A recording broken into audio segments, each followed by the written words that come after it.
Here, let's soldier on and endeavor to finish up the rest of the NIKKOR lens line.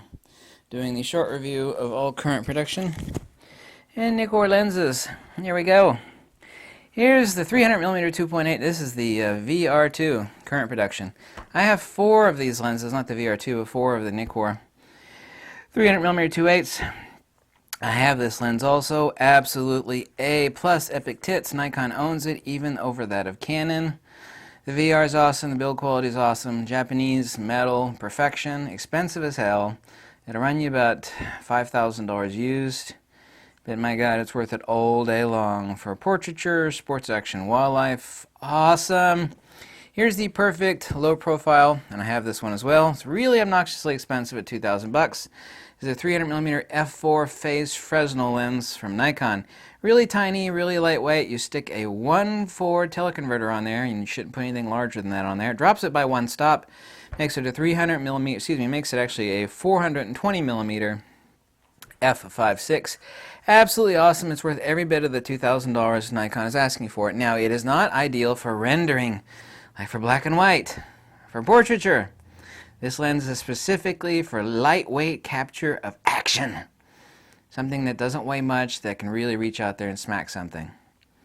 You stick this on a Nikon D850 where you have or D500 where you got a lot of croppability. Wow, with a 1.4 teleconverter, wow. Wow. They still make this lens. There's a problem with the motors burning out if you look at them sideways. I also have this lens, which is miraculous how many lenses I have, and that's not a compliment. 300mm f4 EDIF NIKKOR. It's fast, not super fast. The internal motor is kind of famous for going when it gets a lot of use. However, you can find these used for like $600 all day long. This lens really deserves an A. 400mm 2.8. Why the hell? No way. It's actually, lens has some portraiture use. I mean, the build quality and the optics are incredible. I've had my hands on this lens more than a few times. It's lightweight enough to hand hold for a substantial period of time. I mean, the 300 at 2.8 is bad enough. Really, for sports action wildlife, I mean, no. I know people actually use these a lot for sidelines of basketball and football because the magic 400mm focal length, but no, I personally find it a pissy waste of money. For most of you, you should just get a 200 to 500mm NIKKOR. If you want something for portraiture, pick up a used VR1 version of the 300 2.8. Really, the spectrum of I need highly desirable, I need a 400mm 2.8. The spectrum for that is so small. These lenses are hard to get rid of. It's kind of like that. It's awesome, but why?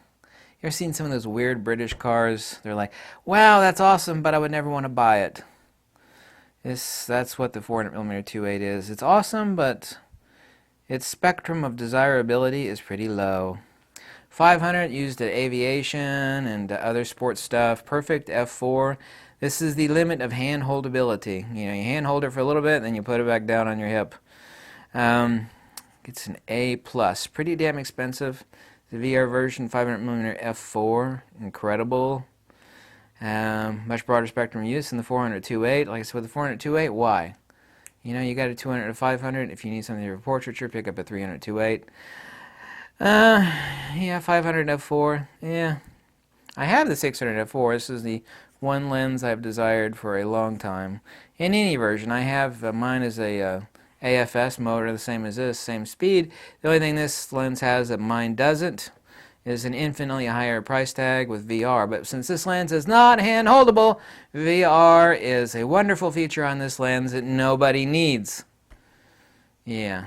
This lens is always gimbal or monopod mount. This ain't a hand-holdable lens.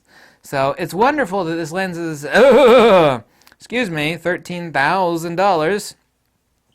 So I got my lens for $3,000. $10,000 difference there, by the way. The VR on this lens, since it is totally useless, is not worth $10,000. The unfortunate thing with that is that my lens is insanely rare. It's impossible to find. Everybody that has one is not letting go of it. And the people that have it are very, very few and far between. That's why it took me so long to find one. The lens, however, is awesome. The 800mm, screw that. If you're in the market for an 800 millimeter, you don't need to be listening to me because the lens is 17,000. You know what the hell you want. You know what the hell you need. If you need this enormous telescope to mount like a machine gun on the side of your truck to take pictures of whatever the hell you're taking pictures of, you know exactly what you need. If you're blowing $17,000 on this lens, why do I even need to mention it? I've only had my hands on it a couple times. Yeah. I don't think any of you are even interested in purchasing that lens at any time in your future. Specialty lenses. I own most all of these. So I think this sums it up on the specialty lenses. I think that's the only... Nah, we still got 2 more pages of specialty lenses, goddammit. 40mm 2.8G. Now this lens is only useful for a mid-range, like 5 or 10 feet video use. It's great for that. For macro, it's too short. This is like the short... It's like... I was gonna say something, but I'm not gonna say that. I was gonna say it's like a pecker on a midget or something. It's just too short and useless. No. 85 millimeter. No. That micro NIKKOR. No. Get a Takina 100 millimeter 2.8. Okay. Yeah, the 105 millimeter 2.8. It's actually a good lens. I give it a B plus. The VR on this lens is always breaking. Don't recommend it. Once again, recommend Takina. This is a piss waste of money. You don't need fast autofocus for macro photography, and you don't really need VR either. Well, you do if you don't have external lighting, so I take that back. 60mm 2.8, no way in hell. Absolutely no way in hell, because it's expensive, it's crappy, it's poorly made compared to the super awesome Epic Tits must-have. Everybody should have it. FX Shooter, DX Shooter is a 60mm 2.8 D series NIKKOR. $200 used all day long from Japan and other places. This lens is Japan, metal, it's the Epic Tatas. There's just, I think I got 4 of these lenses. Just the tits. Okay, 200mm f4 NIKKOR. It's a macro NIKKOR. I have this lens. This for ages and ages, this was the legendary macro NIKKOR, and it still is. Now, I've got a better macro NIKKOR lens. Not a NIKKOR. Actually, the best macro lens I've ever used in my life is this 80mm Fuji macro. But so far as Nikon, yeah, this gets an A+. It is pretty expensive. However, there's tons. It's been around for a long time. There's tons of used ones out there for sale. Pretty darn cheap for like $900. Fisheye. Nobody makes fisheye lenses better than Nikon. The 16mm full frame and the 10.5mm crop sensor fit. Both of these are epic to titty. Epic. I need to stop saying that. Both of these are finer than frog fur. Both of these lenses are incredible. A+, and the 10.5mm is a super A+, because you can grab them used for $300 all day long, and that is really, really cheap for it. Now, how does this compare to like a Rikinin fisheye? There is no comparison. I actually have that lens. I hate Samyang, Rikinin, Laowa garbage, these 7 artists and Chinese junk. There's no comparison. This is so much superior. Awesome. These are all the PC NIKKOR lenses, 45mm 2.8, and no way in hell. 85mm for macro, yeah, for tabletop food photography, yeah, great stuff, used it a few times. The really awesome one, actually the best awesome one, and it's not in this brochure because it just came out, is the 19mm, and it's $3,300, 19mm PC perspective controlled tilt shift NIKKOR lens. Really, really awesome. I tested that out and made a few videos with it. Really, really awesome. I have this one, the 24mm 3.5. This has been the go-to lens. All of these are manual focus for obvious reasons. And they are electronic aperture controlled, hence the PCE part. This lens all day long is like $1,600 used. The new one's $2,200. A new 19mm PC lens is $3,300.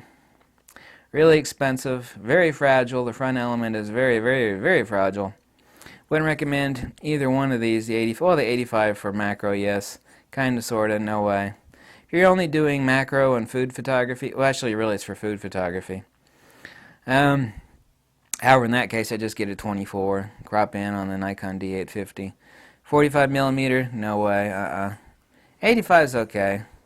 All of the optics on these are all extremely sharp. They render really well, since these are technical lenses. Yep. The only teleconverter I would ever get, I've owned a lot of teleconverters, the TC14E, Mark III. To hell with these. People that are using 2x teleconverters and 1.7 teleconverters, to hell with that nonsense. Teleconverters are meant for primes only. They are, no matter what you hear from anybody. Teleconverters are from primes only, and the max you should ever go without totally jacking your optics is a 1.4 teleconverter. So there we go. I have been over the Nikon brochure of good lenses and ultra crappy lenses. What's the crappiest lens that Nikon makes? You know, I really have to go over this brochure again. It's like, well, which one of these lenses is so crappy I just want to sandpaper my crotch in anger? You know, it has to be, which is the lens that sucks so hard? And which lens really sucks so hard that I want to kill myself? There's one of these that sucks so bad. It might be that one. Hold on a second. Might be that one. Yeah,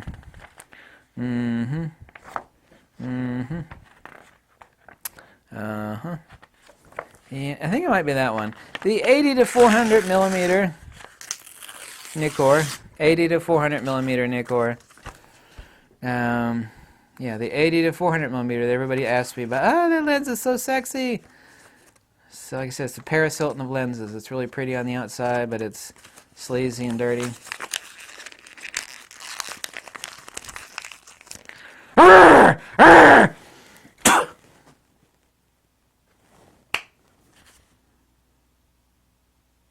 Nikon! If you like these videos, you can always click the link below. Join my Patreon. Make a small donation. Anything makes me happy because I don't have affiliate links. I don't have any sponsorship. And hasta luego, do svidania, увидимся, aloha, and thank you so much for watching. Goodbye.